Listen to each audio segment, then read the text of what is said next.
আল্লাহ বলছে, এ গোলাম, কিয়ামতের ময়দানে আমার সামনে আসতে হবে, আমার সামনে হিসাব দেওয়া লাগবে, ওজন হবে। ফেরেশতা, আল্লাহ না করুক যদি বদের পাল্লাটা, বাম পাশের পাল্লাটা যদি একটু এক জাররা ডেবে যায়, জিবরিল আলাইহিস সালাম এলান করবে, অমুকের পুত্র অমুক নাকাম হয়েছে, ক্ষতিগ্রস্ত হয়ে গেছে, খাসিরাত দুনিয়া ওয়াল আখিরাহ, যালিকা হুয়াল খুসরানুম মুবিন। সব বরবাদ, সে জাহান্নামী হয়ে গেল। যদি ইমানদার হইয়াও যদি তার নেকামলের পাল্লা ভারী না হইয়া বদের পাল্লাটা যদি দোস্ত যদি ভারী হয়, তাকেও জাহান্নামে পাঠানো হবে। যেহেতু শাস্তি ভোগ করার পরে আবার তারপরে মাপ পাবে, এতদিন পর্যন্ত শাস্তি ভোগ করার ক্ষমতা কারো নাই। আছে বাবা? একদিন, 1 ঘন্টা, একদিন 1 ঘন্টা 10 মিনিট জাহান্নামের শাস্তি ভোগ করার মতো সাহস কারো নাই। জাহান্নাম, হাদিসের মধ্যে আছে, দুনিয়ার আগুনটা জাহান্নামের আগুনকে 70 ভাগ করে 69 ভাগ রেখে দিয়েছে, আর একটা ভাগ দুনিয়াতে পাঠাইছে। কিয়ামতের ময়দানে এই 70 ভাগ একত্র হইয়া জাহান্নামের আগুনটা উত্তপ্ত করা হবে। আহা, এই জাহান্নামে যদি 10 মিনিটের যুদ্ধ ফেলে দেয়, আর সময় কত বড়, দুনিয়ার 1000 বৎসর, আখেরাতের একদিন, কত লম্বা সময়। দিন শেষ হবে না, সময় ফুরাবে না বাবা। ওই শাস্তি যদি কিছু সময়ের জন্য যদি কপালে আইসা যায়, কপাল খারাপ হয়ে যাবে বাবা। এই দুনিয়ার বাড়ি গাড়ি, শান শওকত, জমিদারি, এগুলি কি হবে? এগুলি কি লাভ হবে? কি হবে যদি আল্লাহ পাক সেদিন আমার মিজানের পাল্লা ওজনের সময় যদি মুসিবত ধরে পড়ে যায়? এই জন্য আল্লাহ পাক সেদিন মিশকাত শরীফের কিতাবুল হাসিয়া বাবু সাফাতের মধ্যে লেখা, রহমতে দো আলম, এ বন্ধুরা, রসুলকে ভালোবাসো, দেখো রসুলের আদর্শগুলি জীবনে আনো। দাড়ি কাটনেওয়ালারা দাড়ি কাইটো না, যারা দাঁড়াইয়ে দাঁড়াইয়ে পেশাব করো এগুলি কইরো না, নামাজি হও, রসুলের আদর্শ আনো। যদি আনতে পারো, আল্লাহর নবীকে যদি ভালোবাসা যদি নিয়া কবরের মধ্যে যদি দোস্ত যাওয়ার পরে কিয়ামতের ময়দানে রসুল সুপারিশ করবে, উম্মতকে যখন হাতের মধ্যে হ্যান্ডকাফ লাগাইয়া জাহান্নামের দিকে নিয়ে যাবে। আদম আলাইহিস সালাম, বাবা আদম ডাকবি, ইয়া মোহাম্মদ তাআলা, এ আমার সন্তান শেষ নবী মোহাম্মদ, আসো। ওই যে লোকটাকে হ্যান্ডকাফ লাগায় নিয়ে যাইতেছে জাহান্নামের দিকে, আমার মনে হয় এটা আপনার উম্মত হবে। রাসূল দৌড়ে যাবে, আমার উম্মত জাহান্নামে নিয়ে যাচ্ছে। রাসূল কি চিনে না? যাওয়ার পরে বল, হ্যাঁ তো আমার উম্মত। ফেরেশতারা, ওজন করছো? বলে হ্যাঁ ওজন করছে। তার বদের পাল্লা ভারী।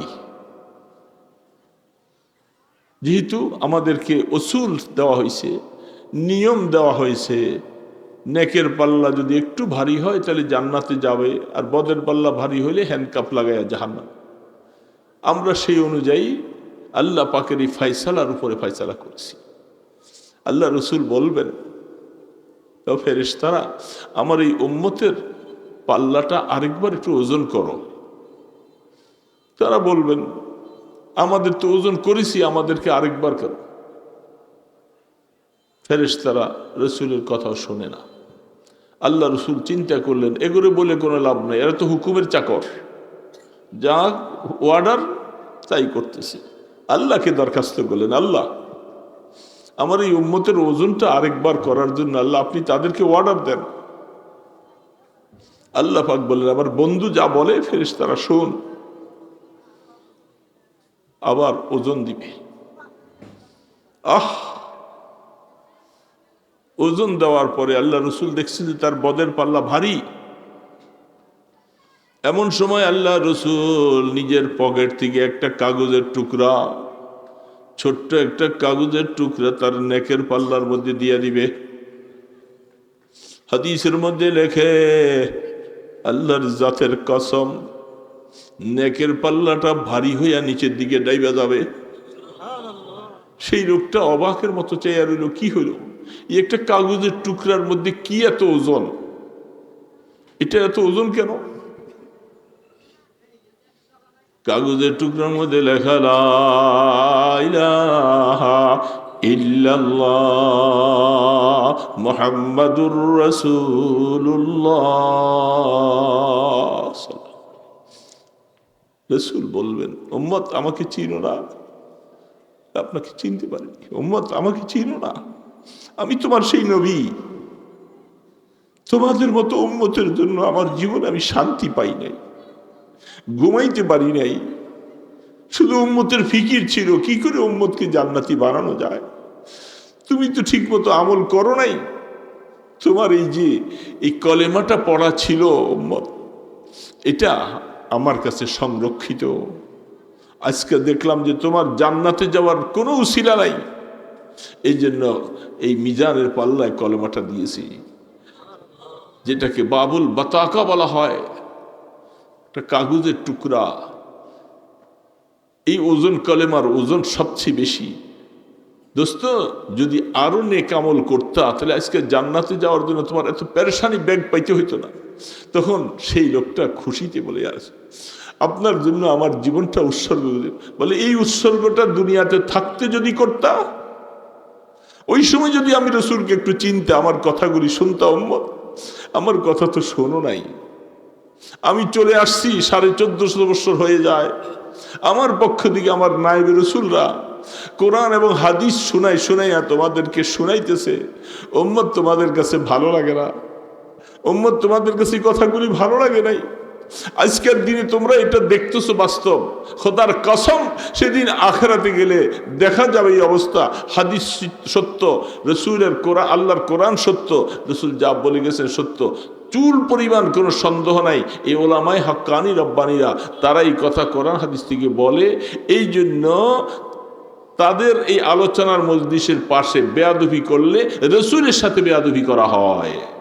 এই জন্য রসুল বলছেন, খবরদার খবরদার, কোরআনের মজলিসে, কোরআনের দরসগায়ে, হাদিসের দরসগায়ে, উলামায়ে কেরামদের যেখানে আলোচনা কোরআন, সেখানে আশপাশে কেউ বেয়াদবি করবা না। ভালো না লাগবে উঠে চলে যাও, কিন্তু বেয়াদবি করবা না। সেই রসুলকে চিনে নাও, ভালো করে চিনে নাও উম্মত, সেদিন তোমার জন্য সুপারিশ করবে। এই জন্য আয়াতের মধ্যে রয়েছে, ইয়া আইয়ুহাল্লাযীনা আমানু লা তারফাউ আসওয়াতাকুম। রওজে আতহারের পাশে আওয়াজ বড় করা যাবে না। এই জন্য ছাত্ররা উস্তাদের সামনে, আমাদের হাদিসের দর্শের সামনে বসে থাকে হাঁটু পাইতা, নতজান হইয়া। কারণ এই দেখেন না, আমাদের সমস্ত কওমি মাদ্রাসাগুলি সবগুলোর মধ্যে চেয়ার টেবিল নেই। ওই ছোট ছোট টেবিল দিছে, ছাত্ররা উস্তাদের সামনে দুই হাঁটু পাইতে বসে। এটাই সুন্নত, এটাই তরিকা। জিবরিল আলাইহিস সালাম ছাত্রর মতো হইয়া আল্লাহ রসুলের সামনে আইসা যখন রসুলকে নামাজ শিখাইলেন, ইমানের কথাগুলি শিখাইলেন, তিনি এরকম ছাত্র মতো বসছে, দুই হাঁটু পাইতা আত্মাহিতুর মতো বসছে জিবরিল আলাইহিস সালাম। কারণ আল্লাহ রসুল, জিবরিল থেকে হাজারো গুণে মর্যাদা আমার রসুলের। अगर अक्सरे मोये बरतर फरम फरुगे तजल्ली बसूजद फरम। সিদরাতুল মুনতাহা পর্যন্ত গেছে জিবরিলের সাথে মিকাইল, সামনে আর নাই। রসুল বললেন, ভাই জিবরাইল, আমাকে এখানে একা কি রাইখা এই জায়গায় আপনি কই চলে যাচ্ছেন? আমার পাওয়ার শেষ, আমার পাওয়ার লেস এই পর্যন্ত, সীমাবদ্ধ আল্লাহ পাক দিয়েছে সিদরাতুল মুনতাহা এই পর্যন্তই, ওই বড়ি গাছের সীমা পর্যন্তই জিবরিল তোমার সীমা। আর একটা চুল পরিমাণ আমি সামনে যদি যাই, আল্লাহ পাকের নূরের তাজাল্লিতে আমার 600 নূরের পাখাগুলি জ্বলে সরকার হয়ে যাবে।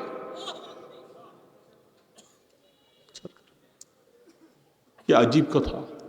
জিবরিল আলাইহিস সালামের 600 নূরের পাখা জ্বলে আল্লাহর নূরের তাজাল্লিতে শেষ হয়ে যাবে, সেখান থেকে আল্লাহ পাক রফরফ পাঠাইলেন, একটা সুন্দর অবস্থা পাঠাই দিলেন, আর সেখানে রসুলকে বসাইয়া একটা টান দিয়া বা সুইচে টিপ দিছে আর আরশের মধ্যে গিয়া পড়ছে।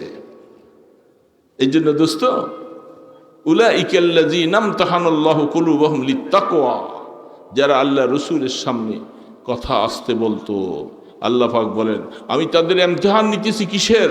তাকওয়ার। ইমতিহান লেনেওয়ালা হলেন আল্লাহ, পরীক্ষা দেনেওয়ালা তারা সাহাবায়ে কেরাম। আর আল্লাহ পাক বলতেছেন তাদেরকে আমি তাকওয়ার পরীক্ষা নিলাম, কারা? আমার রসুলের সামনে তাকওয়া অর্জন করেছেন। এই জন্য মওত পর্যন্ত রসুল আর আসবেন না, ওলামায়ে হাক্কানি রব্বানি যারা আছে এদের সাথে ওরকমভাবে আচরণ করা, তাদের সাথে বসা, কথাবার্তা বলা, খুব আদবের লেহাজ রাখতে হবে। এরা আপনার দৃষ্টিতে খুব ছোট হতে পারে, আল্লাহ পাক তাদেরকে খুব ভালোবাসেন, মহব্বত করেন, দ্বীনের জিম্মাদারি তাদের হাতে রেখে গেছেন। এই জন্য দোস্ত, কথা আর নয়, সামনে মেহমান আসছেন, তো আমার এই কথাটাই শেষ। আখিরাতের কথা মনে রাখি, ওজন আসবে কিয়ামতের ময়দানে। যদি আল্লাহ পাক নিরিবিলি বসে বসে এই রাত্র, বড় রাত্রে, শেষ রাত্রে উঠে উঠে আল্লাহ গুনাহ মাফ করে দাও, গুনাহ মাফ করাই আমাকে নিও, এই গুনাহ সহ ডাক দিয়ে নিলে আমি ধরা পড়ে যাব, ধরা পড়ে যাব। 1 সেকেন্ড আযাব সহ্য করার মতো ক্ষমতা নাই আল্লাহ। এই জন্য মেহেরবানি করে আল্লাহ আমাদেরকে মাফ করে দাও। এইভাবে আল্লাহ পাকের কাছে চাইবো তো ইনশাআল্লাহ। এই জন্য মুসাফির সাহাবায়ে কেরামরা মাথা নিচু করে ভয় পেয়ে গেলেন। এমনকি যাদের গলার আওয়াজ একটু বড় ছিল, ওই সাহাবায়ে কেরাম এখন ফিস ফিস করে কথা বলে, 2 বার 3 বার না বললে কথা বোঝা যায় না। কারণ ধমকটা তো অল্প স্বল্প ধমক না, আরশের মালিকওয়ালা ধমক দিছে। সামনের দিকে ফারদার আমার বন্ধু, আমার নবীকে তোমরা বুঝতে পারো নাই, তোমাদের সাথে বসে উঠে চলে এটা মনে করছে না, তার সাথে সম্পর্ক আমার আরশে আজিমের সাথে, আমার বন্ধুর শানের খেলাপ করবা, তার সাথে একটু বেয়াদবিপূর্ণ কিছু হবে, হালাক হয়ে যাবে। এই জন্য আয়াতটা লিখে রাখছেন কেন?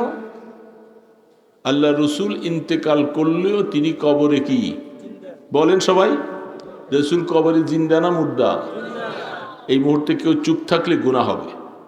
রসুল কবরে জিন্দা না মুর্দা? কারণ এমন একটা প্রশ্ন করেছি, এটা আকীদাগত ব্যাপার। এই আকীদা যদি খারাপ হয়ে যায়, ওয়াজ শোনা লাগবে না, বাড়ি যান না, কারণ প্রয়োজন নেই। আল্লাহ রসুল হায়াতুন নবী, কবরে জিন্দা।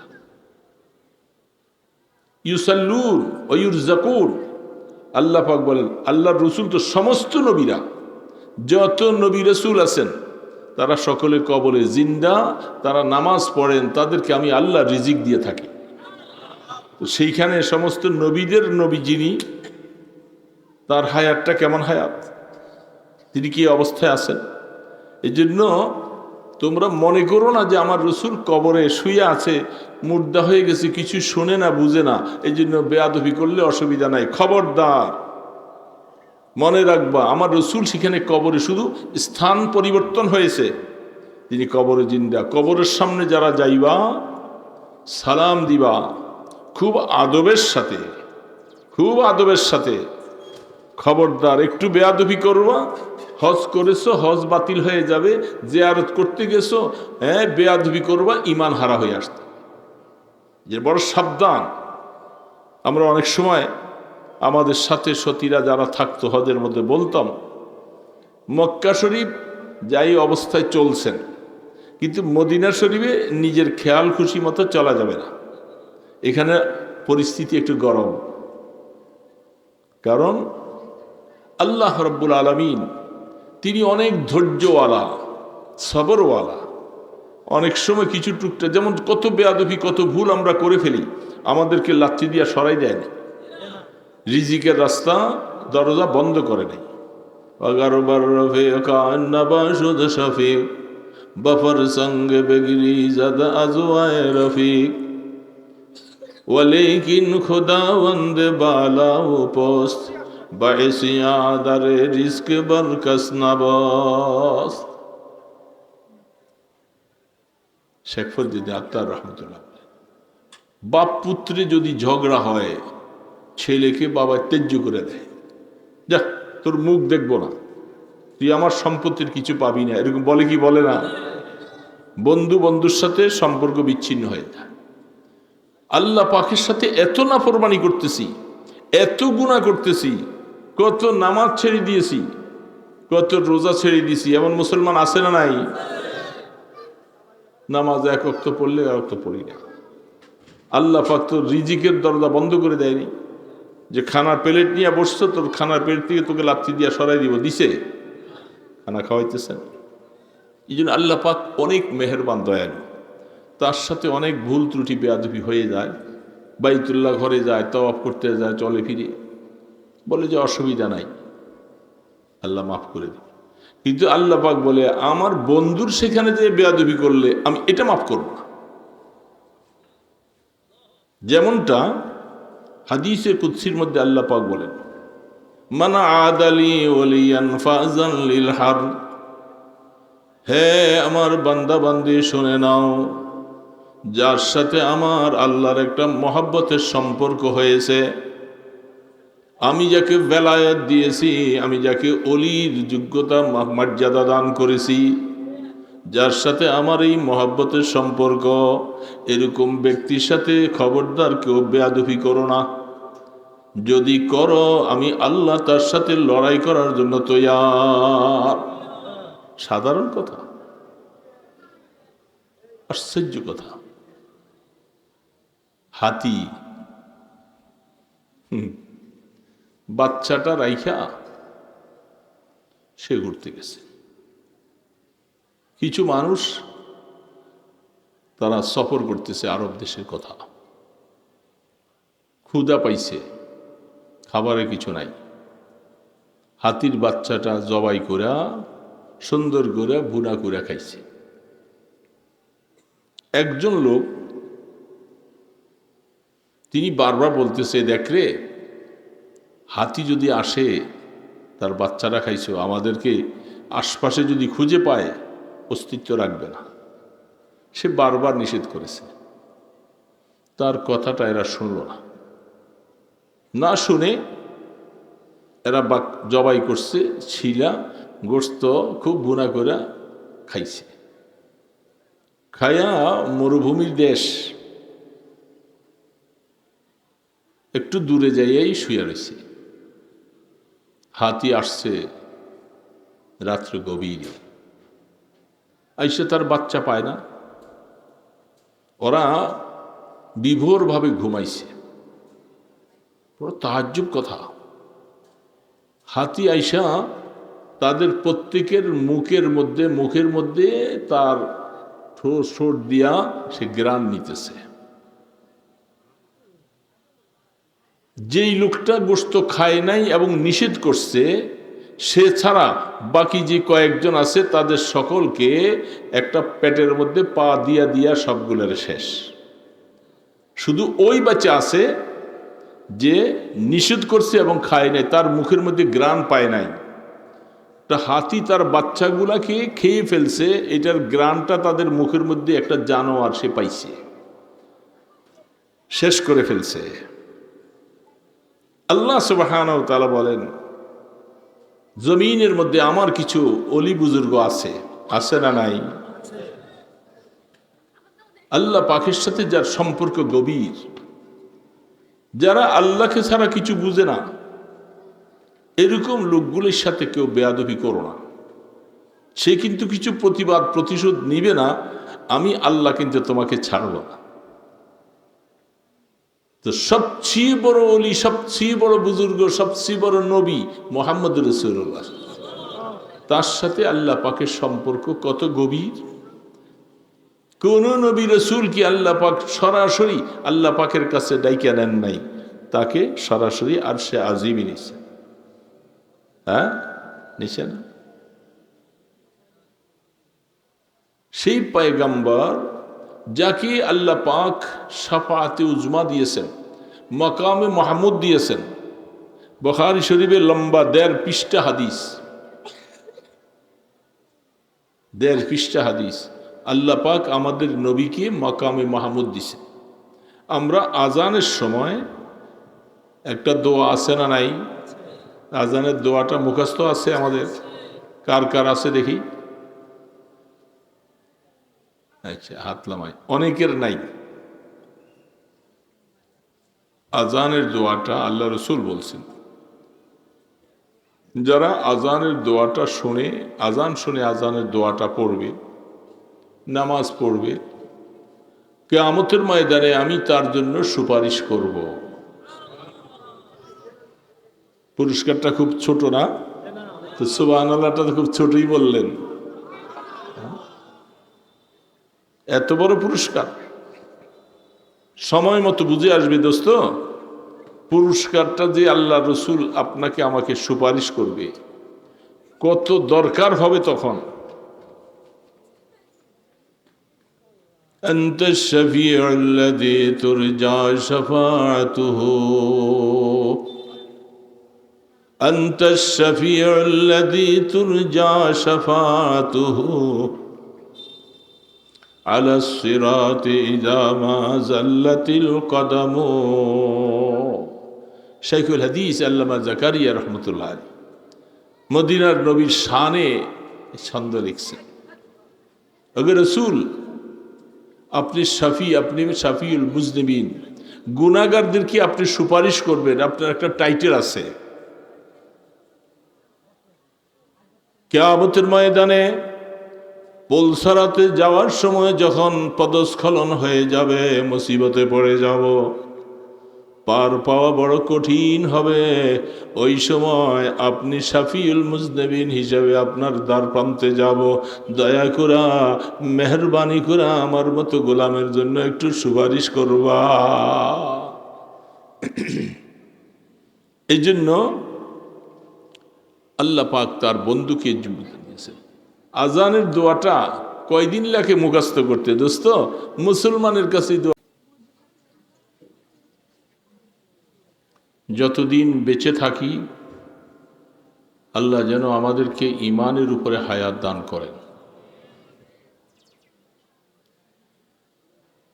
ইমান দিয়েছে, খুশিও করতেছি, শুকরও আদায় করব।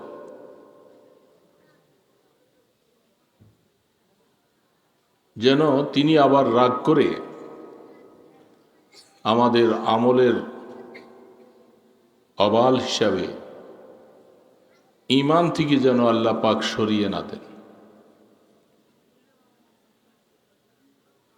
তাকদীরের মধ্যে কি ফয়সালা আছে সেটা কেউই জানি না। মওত পর্যন্ত ইমানটুকু নিয়ে কবরে যাইতে পারবো কিনা কোনো সিউরিটি নাই, কোনো লাইসেন্সও নাই। আল ঈমানু বাইনাল খাউফি ওয়ার রাজা, মেহেরবানি করে ঈমান দিয়েছেন মাওলা, আমাদের কোনো আমলের উপরে রাগ করে আমাদেরকে ঈমান থেকে বিচ্যুতি করে দিয়েন না। এই এরাদা, এই আশা রহমতে দো আলম হাবিবে কিবরিয়া মুহাম্মদ রাসূলুল্লাহ সাল্লাল্লাহু আলাইহি সাল্লাম দ্বীনের উপরে, ঈমানের উপরে মজবুত থাকার জন্য দোয়া করতেন। আল্লাহুম্মা সাব্বিত কলবি আলা দীনি। আম্মা জান আয়েশা সিদ্দিকা রাদিয়াল্লাহু তাআলা আনহা তিনি বলছেন, আমি বারেহা অনেকবার রাসূলকে এই কথা বলতে শুনেছি। তিনি আল্লাহর কাছে দোয়া করেন যে আল্লাহ, দ্বীনের উপরে আমার কলবটা যেন মজবুতির সাথে টিকে থাকে। রাসূল এই কথা বলে আমাদেরকে শিক্ষা দিয়ে গেছেন, দ্বীন পাইছি, শুকর আদায় করব, কোনো অবস্থাতে অহংকারী হব না।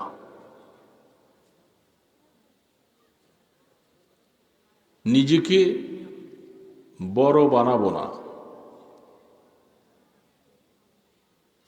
এটা আমি আমার আলোচনার প্রথমে যে কথাটুকু বলতেছিলাম সেটার উপরে কোরআন শরীফের একটা আয়াত আল্লাহ তাবারক ওয়া তাআলা বলছেন।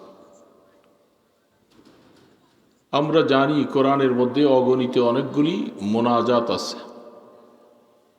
সমস্ত মোনাজাতগুলোর মধ্যে রব্বানা রব্বানা রব্বানা রব্বানা বলে বলে আছে। সেই মোনাজাতগুলোর মধ্যে একটা মোনাজাত রব্বানা লা তুযিগ কুলুবানা রব্বানা লা তুযিগ কুলুবানা বা'দা ইয হাদাইতানা। আল্লাহ পাক এই কোরআনের আয়াতের মাধ্যমে শিখাইয়ে দিয়েছেন আমাদের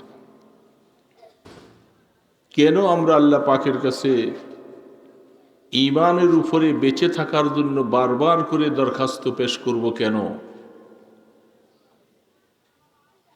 অহংকারী হব না, ঈমান পেয়েছি এর উপরে শুকর যে কত আদায় করা দরকার। পাশাপাশি এই আয়াতটা আল্লাহ পাক শিখিয়েছেন, গোলাম তুই আমার কাছে যেমনিভাবে মুনাজাত করো, সেই মুনাজাতগুলোর মধ্যে একটা মুনাজাত এটাও আমি তোমাকে শিখিয়ে দিলাম, কোরআন শরীফে আছে। অনেকে হয়তো মুখস্থ আছে, অনেকের কাছে এটা মুখস্থ নাই। রব্বানা লা তুযিগ কুলুবানা, জাইগে কলব যেটাকে বলা হয়, দিল বেকা হয়ে যাওয়া, হেদায়েত থেকে বিচ্যুতি হয়ে যাওয়া, হেদায়েত থেকে আল্লাহ পাক আমাকে লাথি দিয়ে সরাই দেওয়া। এজন্য আল্লাহ তাবারক ওয়া তাআলা এইটা দোয়া শিখিয়েছেন মুনাজাতের মাধ্যমে। উম্মতি মুসলিমাকে তুমি আল্লাহর কাছে সবসময় দোয়া করবা যে আল্লাহ আমার দিলটা যেন হেদায়েত থেকে বাঁকা না হয়ে যায়। হেদায়েত থেকে দিল বাঁকা হওয়ার মানে কি? হেদায়েত থেকে মাহরুম হয়ে যাওয়া, বঞ্চিত হয়ে যাওয়া। যদি হেদায়েত থেকে দূরে সরার আশঙ্কা যদি না থাকতো তাহলে আল্লাহ পাক এই আয়াত দিতেন না। ঈমান পাইছি বাস, এটাকে নিয়েই মওত পর্যন্ত নির্দ্বিধায় যাইতে পারবো, এটা হলে আয়াত এটা আসতো না। আমার কথা বুঝতেছেন তো? এই জন্য আল্লাহ পাক সামনে বলতেছেন ওয়াহাব লানা মিন লাদুনকা রাহমা। আল্লাহ ঈমান দিয়েছ, যদি ঈমানটুকু না পাইতাম বাবা কি অবস্থা হতো, কি হালাত হতো। সারা কোরআন আপনার সামনে আমার সামনে অগণিত অসংখ্য হাদিসগুলি, যারা ঈমান পায় নাই তাদের সংখ্যা যদিও বেশি, এরা দুনিয়ার জীবনে খুব আরাম আয়েশে শান্তিতে বসবাস করছে, কিন্তু আল্লাহ পাকের কথা অনুযায়ী তাদের হালাত খুব খারাপ। কি বলেন আপনারা? তাদের হালাত ভালো? দুনিয়াতে ভালো হতে পারে, বুদ্ধি বিবেচনায়, টাকা পয়সায়, অর্থ সর্বদিক দিয়ে ভালো হতে পারে, কিন্তু আখিরাতের তুলনায় তাদের হালাত অত্যন্ত খারাপ। আর আল্লাহ পাক ঈমান দিয়েছেন আমাদেরকে, কত দয়া মেহেরবানি আল্লাহ পাকের। ঈমানটুকু না পাইলে বুঝা যেত কি হালাত, কি অবস্থা। এই জন্য আল্লাহ তুমি ঈমান দিয়েছ, এই জন্য তোমার কাছে আয়াতের সামনে ওয়াহাব লানা মিন লাদুনকা রাহমা।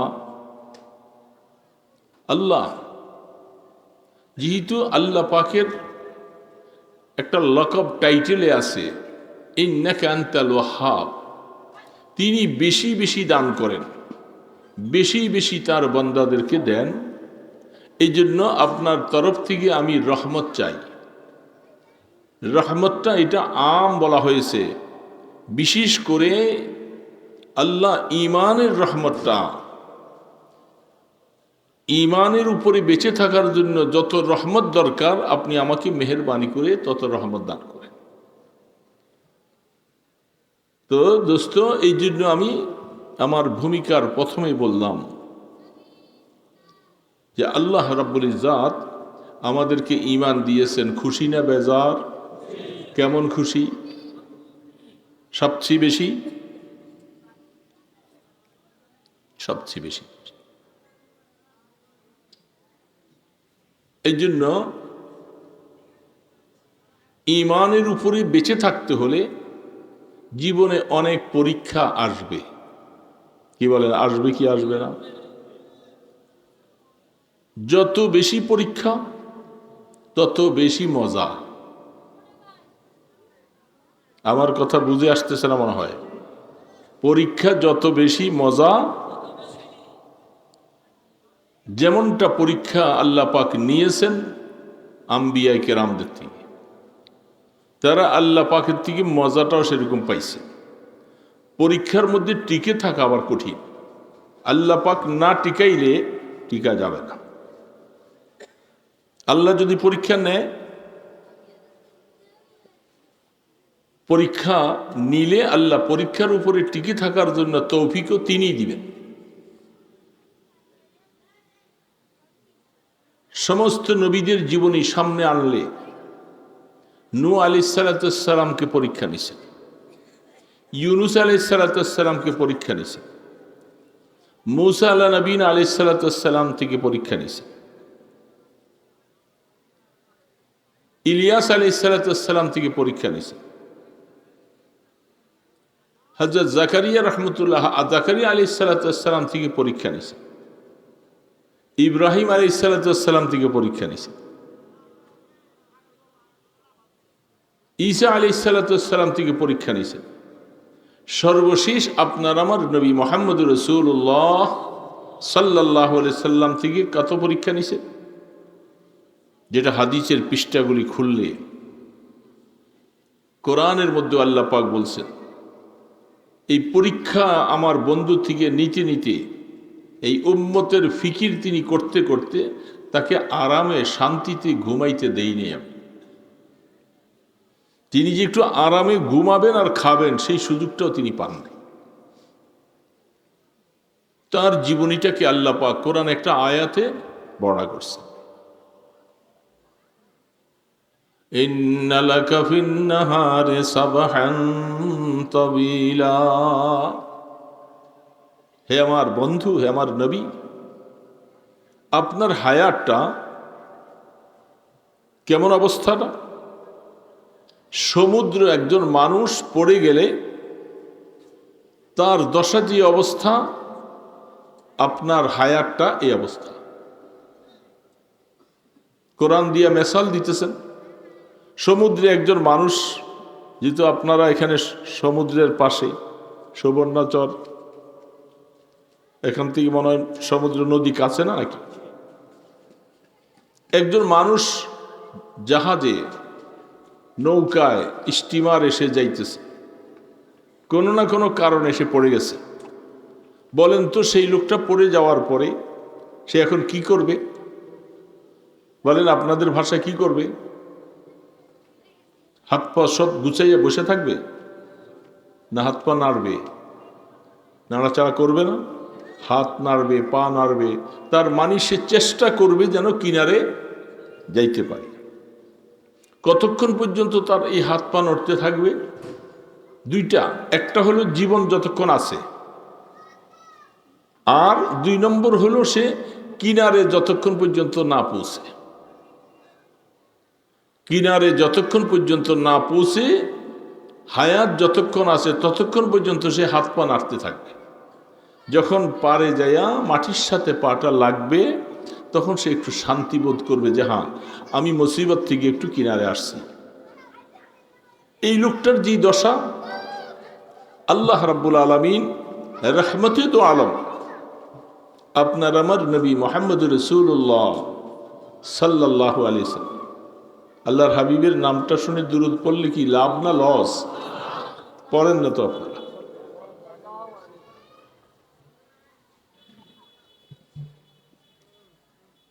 রসুল বলতেছেন, আমার উপরে যদি তুমি একবার দুরূদ ও সালাম পাঠ করো, আমাকে আমার আল্লাহ পাক বলছেন আমি তোমার সেই উম্মতের উপরে 10 বার সালাম পাঠাবো, রহমত নাজিল করব।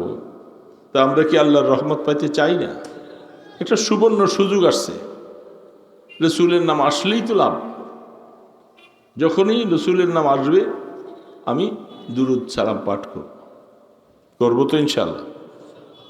তো অনেকে বুঝে না, কত আর 2 বার 1 বার পড়লেই তো হয় না। তো আল্লাহ পাক তার বন্ধুর জীবনটাকে বলছেন, ইন্না লাকা ফিন নাহারি সাবহান তাবিলা।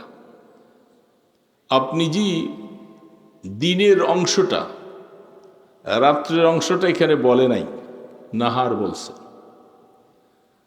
সকাল থেকে রাত্রে ঘুমাবার আগ পর্যন্ত এই উম্মতের জন্য, উম্মতকে কি করে মানুষকে, বেঈমানকে ঈমানওয়ালা বানানো যায়, ঈমানদারকে কি করে জান্নাতের রাস্তায় উঠানো যায়, এটাই তো ফিকির ছিলেন না ভিন্ন ফিকির ছিলেন বলেন?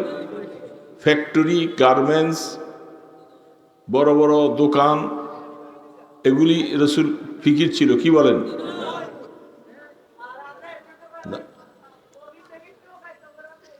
এই বড় আওয়াজে কথা বলতেছো মাহফিলের পাশে। কোরআনের আলোচনা যেখানে চলে তার পাশে বড় আওয়াজ দিয়া কথা বলা নাজায়েজ, বুঝছেন তো ব্যাপার? কেমনে? এটার দলিল অনেক আছে। কোরআনের আলোচনা হবে, নায়েব রাসূলরা এখানে বসা থাকবে, সেইখানে বড় আওয়াজে কথা বলা জায়েজ না, নিষেধ। রাসূল করিম সাল্লাল্লাহু আলাইহি ওয়াসাল্লাম তার রওজা আথারের উপরে যারা হজে যান, ওমরায় যান, দেখবেন যে 2টা আয়াত বহু বৎসর আগের থেকে, আয়াত 2টা স্বর্ণ অক্ষরের মতো খোদাই করা। আল্লাহর হাবিবের রওজাটা যে বরাবর, মাঝখানে যে জালিটা আছে, একটা জালি পশ্চিম দিকে খালি, আরেকটা পূর্ব দিকে খালি, মাঝখানে এরকম গোলাকার করে একটা জালি আছে সোনালী কালার। ওই জালিটার মধ্যে মাঝখানে এরকম একটা ফুকাম আছে, ফুকামটার মধ্যে একটা চাঁদের মতো আছে, এরকম এরকম মোটা চড়া চাঁদ, এবং এটার মধ্যে লেখা মুহাম্মদুর রাসূলুল্লাহ সাল্লাল্লাহু আলাইহি ওয়াসাল্লাম। তার থেকে একটু পিছনে হযরতে আবু বকর সিদ্দিক রাদিয়াল্লাহু তাআলা আনহুর নাম লেখা, তারপরে একটু পরে হযরতে ওমরে ফারুক রাদিয়াল্লাহু তাআলা আনহুর নাম লেখা। 3 জনের আল্লাহ রসুল সামনে, তার পিছনে হলো ওমর, তারপরে হলেন আবু বকর, তারপরে হলো ওমর। রসুলের হাঁটু বরাবর আবু বকর সিদ্দিক রাদিয়াল্লাহু তাআলার মাথা, আবু বকর সিদ্দিক রাদিয়াল্লাহু তাআলার হাঁটু বরাবর ওমরে ফারুকের মাথা। সিরিয়ালটা এইভাবে করছে, বুঝতে পারতেছেন? ঠিক সেইখানে সেই রওজা আথারের উপরে আয়াত লেখা, ইয়া আইয়ুহাল্লাযীনা আমানু লা তারফাউ আসওয়াতাকুম ফাওকা সাওতিন নবী ওয়ালা তাজহারু লাহু বিল কওলি কাজহরি বা'দিকুম লিবা'দ আন তাহবাতা আমালুকুম ওয়া আনতুম লা তাশউরুন। এই পর্যন্ত এই আয়াতটা লেখা। তারপরে ডানের দিকে, ইন্নাল্লাযীনা ইয়াগুদ্দুনা আসওয়াতাহুম ইনদা রাসূলিল্লাহ উলাইকাল্লাযীনা ইমতাহানাল্লাহু কুলুবুহুম লিত্তাকওয়া। লম্বা লম্বা কথা এগুলোর মধ্যে, দোস্ত আয়াত 2টা লেখা। আল্লাহ রসুলের সামনে আবু বকর ওমর দুইজনে শ্বশুর। একটা ঘটনাকে কেন্দ্র করে লম্বা কথা। কাকে তাদের সেনাপতি আমির বানাইয়া দিবে, কেউ বলতেছে অমুক, কেউ বলতেছে অমুক। এই কথা বলতে বলতে দুইজনের মাঝখানে দুইজনে কথা বড় আওয়াজে বলছে। রাসূলের কথাটা চাপা পড়ে গেছে ওনাদের কথার সামনে। আমরা এরকম করি কি করি না? অনেক সময় মজলিসে কথা বলতে থাকলে আমার কথার চোটে আর কেউ কথাই বলতে পারে না। অনেক সময় এটা ওলামায়ে কেরামদের মজলিসে যদি হয় বুঝতে হবে সেটা। তা আল্লাহ রসুলের সামনে কথাটা একটু বড় আওয়াজে বলছেন। আল্লাহ রসুল ভিতরে ভিতরে একটু কষ্ট পাইতেছে। আমি কথা বলতেছিলাম, আমার কথার উপরে চাপ দিয়ে তারা কথা বলতেছে। আল্লাহ পাক বলছেন, জিবরিল তাড়াতাড়ি যাও। আমার বন্ধু তো দুইজন শ্বশুর, বড় বড় সাহাবীরা, এই জন্য লজ্জায় হয়তো কিছু বলতেছে না। আমি আল্লাহ হক কথা বলতে কাহাকেও ভয় পাই না। যাও তাদেরকে বলো, এই ইমানদারেরা আমার রসুলের সামনে কখনো বড় আওয়াজে কথা বলবে না। যদি বলো আমি আল্লাহ সাবধান করে দিলাম, আজকে পর্যন্ত মাফ হবে। সামনে যদি আবার করো তোমাদেরকে ঈমান থেকে ক্যান্সেল করে দিয়ে আমি বাইর করে দিব।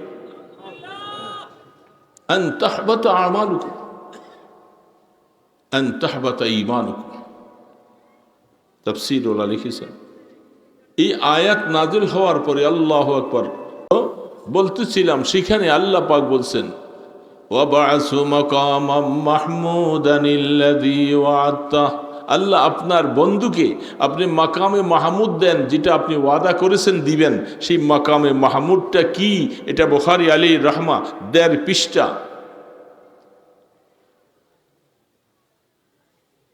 প্রায় ১২ পারার প্রথম দিক থেকে প্রায় ১.৫ পৃষ্ঠা। সেইখানে লিখছেন মাকামে মাহমুদ যেটা বলছেন, কোরআন বলছেন, ফাতাহাজ্জাদ বিহি নাফিলাতাল লাক। এ আমার বন্ধু আপনি তাহাজ্জুদ পড়েন। তাহাজ্জুদের একটা নামাজ আছে না বাবা? আছে। আমাদের এই দেশে আছে, সব দেশে আছে। ফাতাহাজ্জাদ বিহি নাফিলা, এটার একটা মোক্ষম সময়। এখন শীতের দিনে, এখন শীতের দিনে রাত বড় না, ৯টা বাজে শুয়ে পড়ে মানুষ। গ্রামগঞ্জের মানুষ মাশাআল্লাহ ৭টা বাজে এশা পড়ে, ৭:৩০, ৮টা, ৯টার ভিতরে খাওয়া দাওয়া খেয়ে শুয়ে পড়ে না। যারা আল্লাহকে মহব্বত করতে চায় এরা রাত্রির শেষ ভাগে উঠে যায়। রাত্রির শেষ ভাগে চোখটা ভাঙে, খোলে, অজু করে ২-৪ রাকাত নামাজ পড়ে আল্লাহর সামনে দোয়া করতে থাকে। এটা আল্লাহর সাথে মহব্বত করার, ভালোবাসার সবচেয়ে উত্তম সময়। কিরে বাবা? সবচেয়ে নিরিবিলি সময়। ছেলে মেয়ে নাই, বিবি বাচ্চা নাই, কেউ নাই, সবাই চুপচাপ উঠে অজু করে, কাউকে শোনাবেন না, বড় বড় করে কাশ দিবেন না, টিউবওয়েলটা ঠাস ঠাস করে চাপবেন না। মানে ভিতরে যদি ওইটা খেয়াল থাকে যে আমি যে রাত্রে উঠছি তাহাজ্জুদ পড়ি, এটা পাশেওয়ালারা জানুক, এই যদি খেয়াল থাকে তাহলে না উঠা ভালো। কি বলেন? ঠিক না? এটা করলে কোনো সওয়াব নেই, কোনো লাভ নেই। চুপচাপ, যত গোপন। হ্যাঁ, আপনি চুপচাপ করতে যাওয়ার পরে যদি কেউ দেখে ফেললো, কেউ জানলো, তাহলে অসুবিধা নেই। হযরত আবু হুরায়রা রাদিয়াল্লাহু তাআলা আনহু নামাজ পড়তেছে রাত্রে। সাহাবী আয়েশা দেখছে তিনি রাত্রেবেলায় নামাজ পড়ে। এখন তিনি বলতে যে আমার এই যে নামাজে এসে দেখছে, মানে আমার কাছে ভালোই লাগছে, আমার ভাই আমাকে নামাজে দেখছে। সকালবেলা আল্লাহ রসুলের কাছে যাইয়া বললেন, ইয়া রাসূলুল্লাহ, আমি রাত্রে নামাজ পড়তে ছিলাম, একজন সাহাবী আয়েশা হঠাৎ আমার দেখে ফেলছে। আল্লাহ রসুল বলেন, লাকা আজরান, তোমার জন্য ডাবল সওয়াব। তুমি গোপনীয় ভাবে নামাজ পড়তে চাইছিলা, আর আল্লাহ পাক তোমাকে প্রকাশ করতে চাইছে, এই জন্য তুমি ডাবল সওয়াব পাইবা। তোমার তরফ থেকে দেখানো ইচ্ছা না থাকা চাই, এই জন্য যারা তাহাজ্জুদ পড়বে এরা দেখাইবার উদ্দেশ্য থাকবে না। রাত্রে গভীরে বাবা, শেষ রাত্রি তো মজা বেশি না? নিরিবিলি, যত নিরিবিলি তত মজা বেশি। এই জন্য রাত্রি গভীরে উঠে উঠে ইবাদত করা। তো আল্লাহ রসুলকে আল্লাহ পাক বলছেন আপনি তাহাজ্জুদ পড়েন। যদি আপনি তাহাজ্জুদ পড়েন তাহলে আপনাকে মাকামে মাহমুদ দেওয়া হবে। বলেন সুবহানাল্লাহ। কি দেওয়া হবে? কোরআন বলতেছে ফাতাহাজ্জাদ বিহি নাফিলাতাল লাক আসা আন ইয়াবআসাকা রাব্বুকা মাকামান মাহমুদা।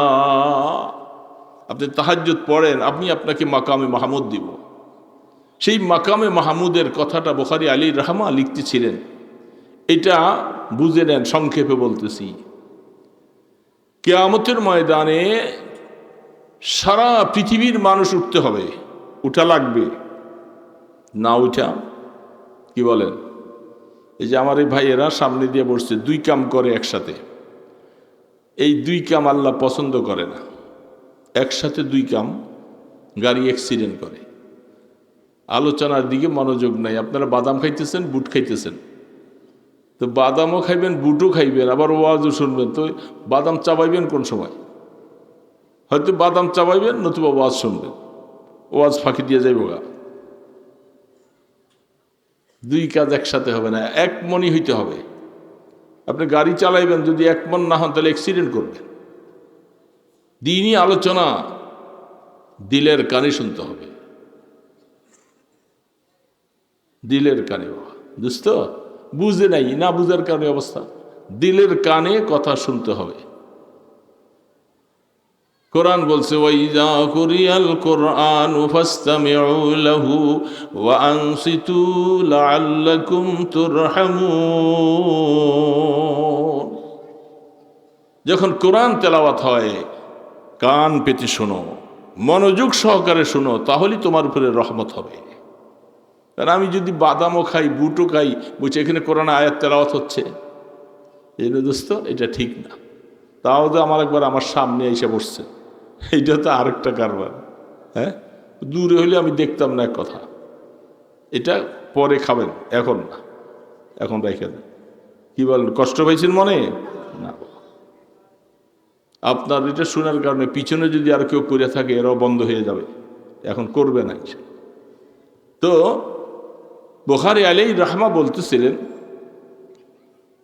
যখন সারা পৃথিবীর মানুষগুলি উঠবে, আল্লাহ পাক এত জালালিয়ত, এত কাহারিয়ত নিয়ে থাকবে, ভয় লাগে কথাগুলো।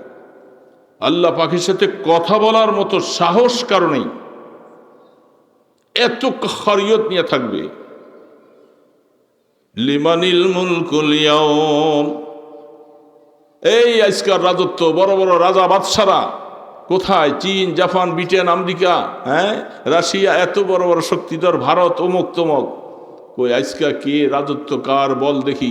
কোনো শব্দ নাই। তখন আল্লাহ নিজেই বলবেন, কোরআন খুলে দেখেন, আজকার রাজত্ব হলো ওই জবরদস্ত হুকুমত আলা মাওলার, যার সামনে কথা বলার অধিকার কারো নাই। লিল্লাহিল ওয়াহিদিল কাহ্হার, জবরদস্ত কথা কেউ বলতে পারবে না। সারা ময়দানে হাসর থরথর করে কাঁপতেছে, ঘামের সাগরে হাবুডুবু। বাবা বাবা, আমি তো বলতেছি, আপনারা শুনতেছেন। এটার বাস্তবের দিকে একটু যদি খেয়াল করি, আকল হয়রান হয়ে যাবে, আকল হয়রান হয়ে যাবে, চোখের পানি পড়তে থাকবে। কি অবস্থা হবে সেদিন, ভয়াবহ অবস্থায়। বুখারী শরীফের শেষ হাদিসটাও আজকে মোতালা করতেছিলাম, কারণ সামনে খতমে বুখারীর অনেকগুলি অনুষ্ঠান আসতেছে। আমাদের মাদ্রাসায়ও বুখারীর সবক আসবেন ইত্যাদি, এগুলো নিয়ে চিন্তা করতে হবে। নাযাউল মাওয়াজিন আল কিসতা লিয়াউমিল কিয়ামা, এই বাব সম্পর্কে বিভিন্ন হাদিসের সব আলোচনাগুলি সময়ের জন্য দেখা যায় না, মোতালা করা যায় না, মাদ্রাসার থেকে বেরিয়ে আসছি চলে। তো সেইখানে আল্লাহ পাক ইনসাফের সাথে হিসাব নেবেন। একটা চুল পরিমাণ কারো উপরে আল্লাহ জুলুম করবেন না। জুলুম করবে আল্লাহ, বলেন জুলুম করবে? একটা চুল পরিমাণ আল্লাহ জুলুম করবে না। এই আকীদা যদি কারো না থাকে, সে ইমানদার থাকবে না। কারণ আল্লাহ পাক জুলুম করে এই কথাটা কোনো মুসলমান বলতে পারে? আল্লাহ পাক ইনসাফ। কিয়ামতের ময়দানে আল্লাহ রাব্বুল আলামিন তিনি ইনসাফ করবেন, ইনসাফের সাথে ওজন করবেন আমল। ওয়া নাযাউল মাওয়াজিনাল কিসতা লিয়াউমিল কিয়ামা। সেইখানে আল্লাহ রাব্বুল আলামিন তিনি তো বিচার কার্য সম্পাদন করবেন আরশে আজিমে বসা। কোনো মানুষ, সমস্ত মানুষ যখন হাহাকার, কলিজা ফেটে যায় সূর্যের প্রখর তাপে, রাসূল বলেন কারো ঘাম গলা পর্যন্ত, কারো নালা পর্যন্ত, কারো বিভিন্ন অবস্থায়, সব দৌড়াবে। একটু আল্লাহ পাকের কাছে বলবো যে আল্লাহ হিসাবটা শুরু করেন। কি হবে তকদির এখন তো বলা যায় না, হিসাবটা তো শুরু করা দরকার। সমস্ত মানুষ দৌড়াবে আদম আলাইহিস সালামের কাছে। আপনি আমাদের সবার বাবা, আপনি একটু আল্লাহকে বলেন।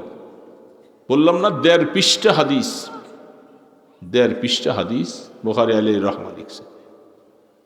আদম আলাইহিস সালাম বলবেন আমি আল্লাহর সাথে আজকে কথা বলার আমার সাহস নেই। আমাকে নিষেধ করেছিল ওই গাছের ফল খেতে, আমি খেয়েছিলাম, আল্লাহ রাগ করছে। এইভাবে আস্তে আস্তে আস্তে আস্তে সমস্ত নবীদের কাছে যাবে। কোন নবী আল্লাহকে বলার মতো সাহস নেই। সবাই বলছে আপনারা অমুকের কাছে যান, আপনারা অমুকের কাছে যান, অমুকের কাছে যান।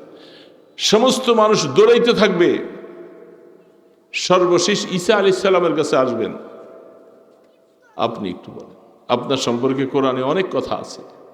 ঈসা আলাইহিস সালাম বলেন আমি তো কথা বলতেই পারবো না, আমার নামে যেই তোহমত আসছেন, আমাকে আল্লাহর ছেলে বলছে, এবং কোরআনে আমাকে বলছেন তুমি কি এই পক্ষে রাজি ছিলা কিনা?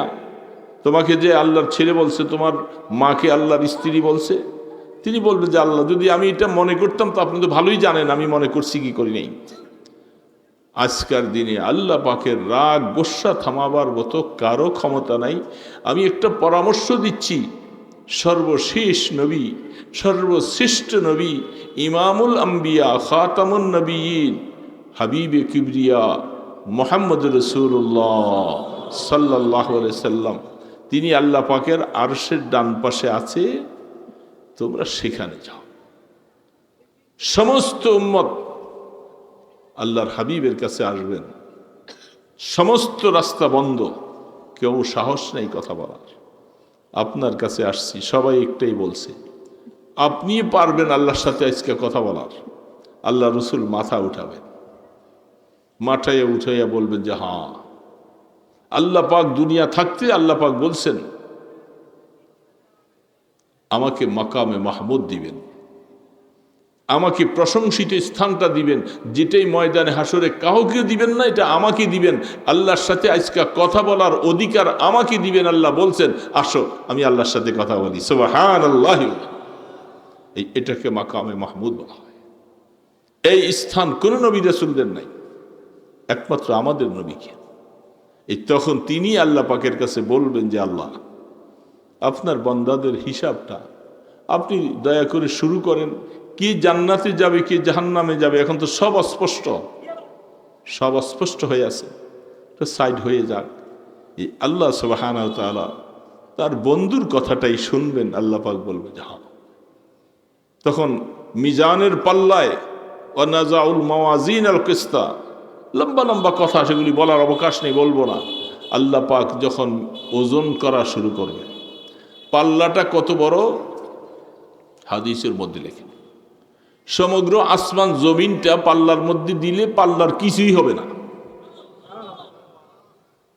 যে পাল্লা কিয়ামতের ময়দানে ওজন হবে, হবে তো বিশ্বাস আছে না বাবা? এই বিশ্বাস আছে? হযরত জিবরিল আলাইহিস সালাম পাল্লার মাঝখানে এরকম একটা রশি থাকে না, এখনকার ডিজিটাল পাল্লা না, দুই পাশে পাল্লা হইয়া মাঝখানে ধরার মতো মুষ্টি দিয়া দাড়ি পাল্লা, যেটা এটার ডান পাশে ধরার পরে যিনি ধরবে তার ডানের পাল্লা বামের পাল্লা যদি সমান হয় তাহলে মাপে ঠিক আছে। কি যদি বামের পাল্লা একটু নিচের দিকে থাকে তাহলে মাপে বেশ কম আছে। আর সামনের ডাইনের পাল্লা যদি সামনে ডাইবা যায় তাও বেশি দিয়ে ফেললো, এতে আবার মালিক লস হবে। কি থাকতে হবে? সমান। এটা দুনিয়ার মাসালা, আমরা ভালো করে বুঝে নিয়েছি। ওজনটার মধ্যে সমান থাকলে আমরা পাল্লার দিকে চাইয়া থাকি, সমান থাকলে হ্যাঁ ইনি আমাকে কম দেয় নাই, বুঝে নিলাম। কিয়ামতের ময়দানের হালাতটা ব্যতিক্রম বন্ধু। দোস্ত, সেখানে যদি মিজানের পাল্লা দোনোটা সমান থাকে, খবর ভালো না। মিজানের পাল্লা দোনোটা সমান, নেকের পাল্লার বদের পাল্লা, সেখানে তো বাটখারা নাই, এক পাশে বদ আরেক পাশে নেক দেওয়া হবে। এটা যদি সমান হয়ে যায় তাহলে হালাত ভালো না, এই লোকটা জান্নাতে সরাসরি যেতে পারবে না। এই ঠিকানা হবে আরাফ। সূরা আরাফ একটা সূরা আছে কোরআন শরীফে, যাদের নেকের পাল্লা বদের পাল্লা কি সমান, এরা এখন ডাইরেক্ট সরাসরি জান্নাতে যেতে পারছে। আরাফ নামীয় স্থানে থাকবেন, সেটা আবার আরেক আলোচনা বিশাল। আর যার নেকের পাল্লা এক জাররা একটু বাড়বে, ডান দিকের পাল্লাটা এক জাররা বেড়ে যাবে, সে লোকটার সম্পর্কে ফেরেশতা দাঁড়িয়ে থাকবে। এই হাদিসের মধ্যে ফেরেশতার নাম বলেন নাই, একজন ফেরেশতা মুকাররর হবেন। অন্য অন্য হাদিসের ব্যাখ্যার মধ্যে আসছেন তিনি হযরত জিবরিল আলাইহিস সালাতু ওয়াস সালাম। তিনি পাল্লাটার এখানে দাঁড়িয়ে থাকবেন। যখন তার নেকের পাল্লা সামান্য একটু বেড়ে যাবে, ফামান সাকুলাত মাওয়াজিনুহু ফাউলাইকা হুমুল মুফলিহুন ওয়া মান খাফফাত মাওয়াজিনুহু ফাউলাইকা আল্লাযীনা খাসিরু আনফুসাহুম ফি জাহান্নাম খালিদিন। দোস্ত, নেকির পাল্লা যদি একটু বেড়ে যায়, জিবরিল আলাইহিস সালাম সামনে দাঁড়িয়ে এলান করবে, সারা ময়দানে হাসরের সব মানুষ শুনবে, অমুকের পুত্র অমুক আজকাল মিজানের পাল্লার মাপে সে কামিয়াব হয়ে গেছে, সে পুরস্কৃত। তার হাতে আমলনামা চলে আসবে ডান হাতে, সে পুরস্কার পেয়ে যাবে, খুশিতে কলিজাটা এমন হবে, চোখের পানি খুশিতে পড়বে, অমুককে দেখাবে, অমুককে ডাকবে, ভাই আজকের ভয়াবহ দিনে আমি কামিয়াব, আমি কামিয়াব। জিবরিল আলাইহিস সালাম এলান করে দিবে। সেদিন কি হবে বাবা জানি না। আম্মা মান খাফা মাকাম রাব্বিহি ওয়া নাহান নাফসা আনিল হাওয়া, এই আল্লাহর সামনে যায় হিসাব দিতে হবে। এই কথাটা যার মনে থাকে, মনে থাইকা যদি হায়াত কাটায়, সে কামিয়াব হবে, আশা করা যায়।